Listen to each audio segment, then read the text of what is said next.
So let's go there next. Our next guest is going to be Rachel Carlstrom. She's the SLT Program Manager for North Carolina and Memphis IPP portfolios for the FAA. Rachel, thank you so much for joining us today. Let me turn the floor over to you and take it away. Great. Thank you so much, Tyler. I appreciate being here.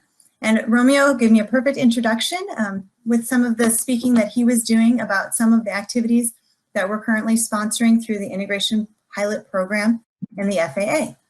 So one of the activities that he mentioned was the activity related to the Chula Vista Police Department, and they are part of one of the partnerships that we have within the Integration Pilot Program.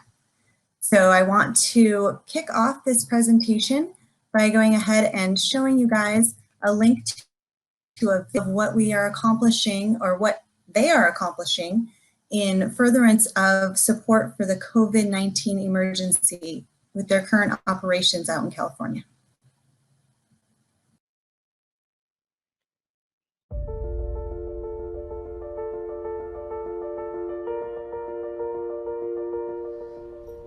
Good morning. My name is Sergeant Ernie Pinedo with the Chula Vista Police Homeless Outreach Team. We are out here this morning with several of our county partners, to include per clinician, a county nurse, Alpha Project, the Homeless Outreach Team, and members of our drone team. And we are here to provide services to a very vulnerable population who live, as you can see behind us, in areas that are very difficult to get to.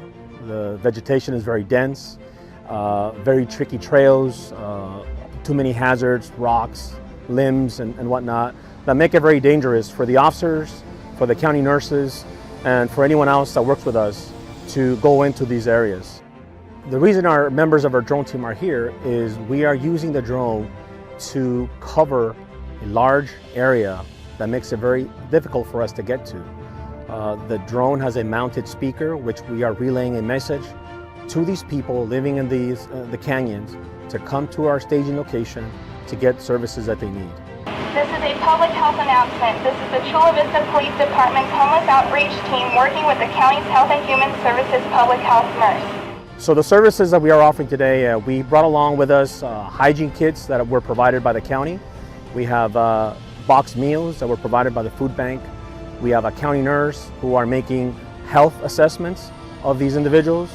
And we also have per clinicians who can make mental health assessments on these people. So we have a tent set up, and essentially it's a one-stop shop for them to get hygiene kit, food, and their health assessments completed. This is part of our effort to reach the population and inform them about the threat of the virus and the increased amount of services that we're offering to them on a voluntary basis. We are using the drone to help communicate with this population for the first time ever in Chula Vista.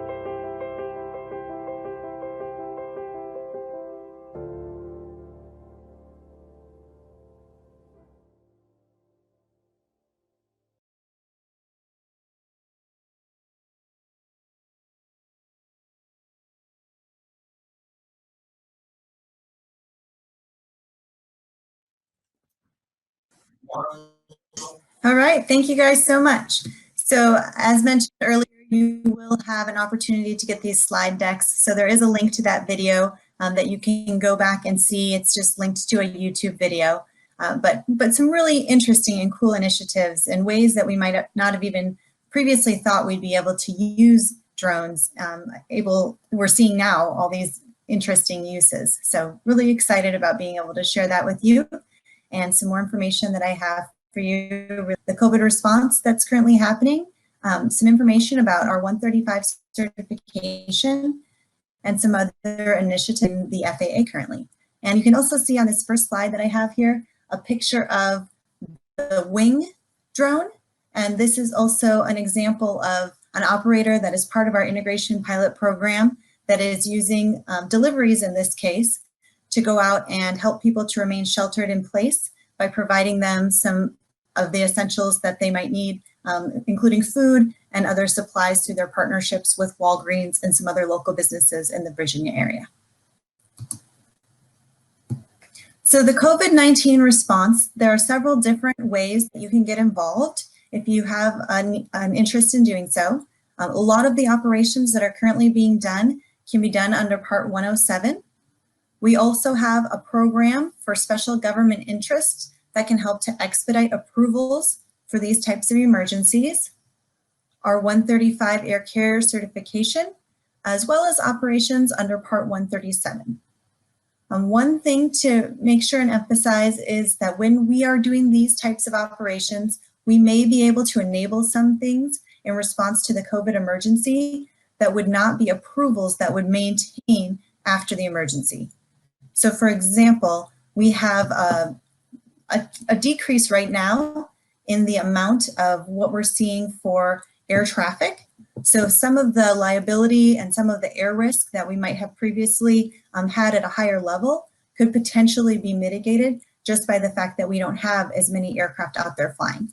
So that's an example of why some of these things may be able to be enabled under these circumstances, but their approvals would expire at the end of this type of emergency. So for the Part 107, a lot of people here are familiar with this. When we talk about the Part 107, we're talking about less than 55 pounds. And there's lots of different restrictions that have to be maintained for operations for Part 107. We also have the ability to waive some of these if there is safety mitigations put in place.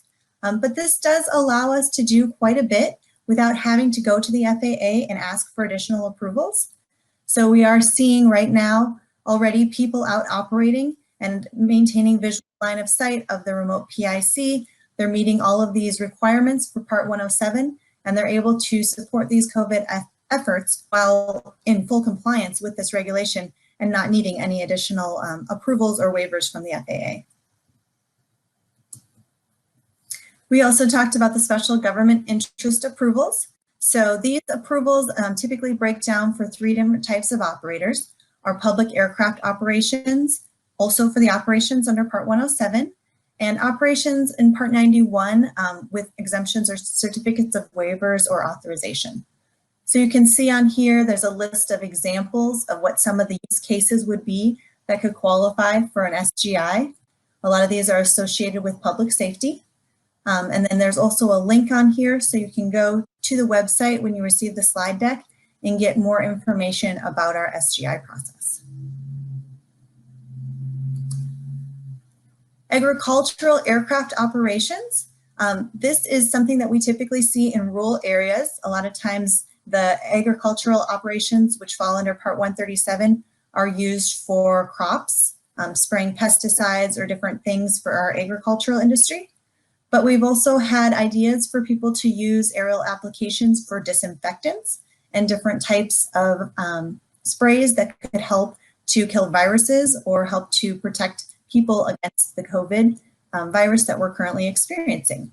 So some of the things to think about when you start to consider operating in this type of a manner, it is a certificate that you're required to get. So there's a certification process that you go through, and the link is provided on the slide as well to give you more information about that process.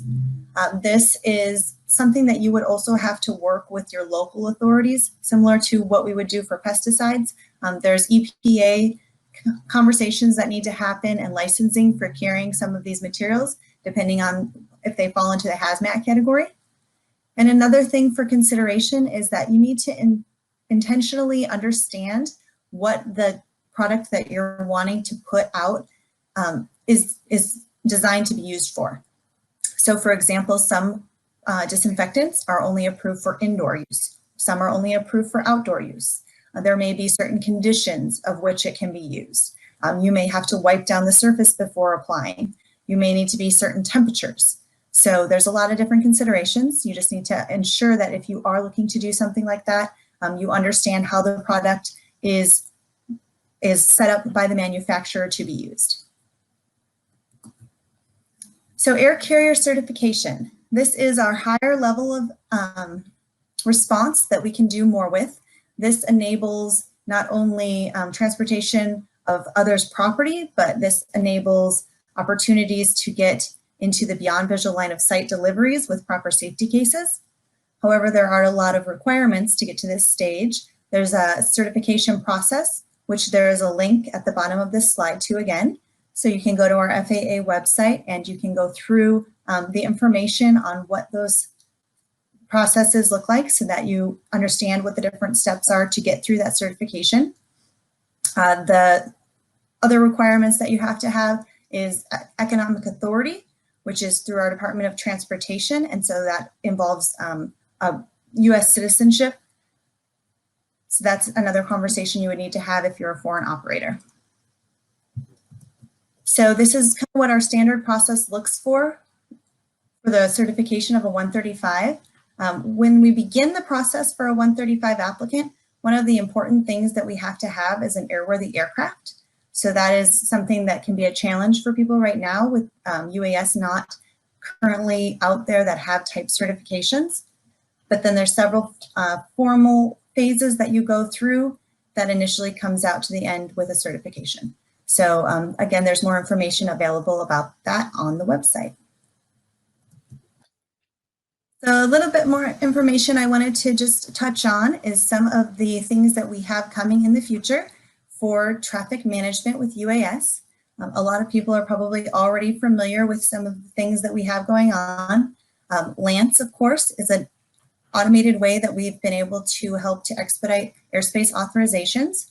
Remote ID, if you've been following in the news for that, we had that go out for public comment and received 53,000 comments. So that is definitely something that has a lot of interest in the agency. We are still going through all those comments and adjudicating them. So that's a big project for the FAA right now, but working toward being able to do that rulemaking for remote ID. We also have registration requirements for UAS now, and we are looking at different dynamic airspace ways to be able to enable more authorizations and more activities of UAS in our traffic management system. And then looking even farther beyond that, we know that there's a lot more on the horizon for UAS. So we have the activities that we're talking about currently right here, primarily on the ground up to 400 feet.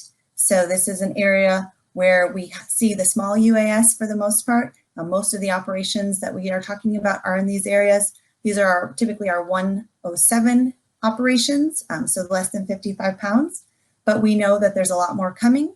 So we are looking forward into what types of air traffic management systems will have be coming up, and also the different performance and equipage requirements for aircraft that are larger and that will be unmanned, that we will be expecting to work with in the future.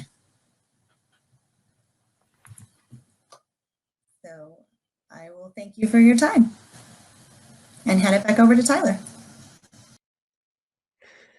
Thank you so much, Rachel. We appreciate your information there and the detail that you went into. And everyone, once again, we'll be sending you Rachel slides as well, so you can go back and review that material. And the video is at the bottom of this page as well. So if you're interested in rewatching that video, you can find it there.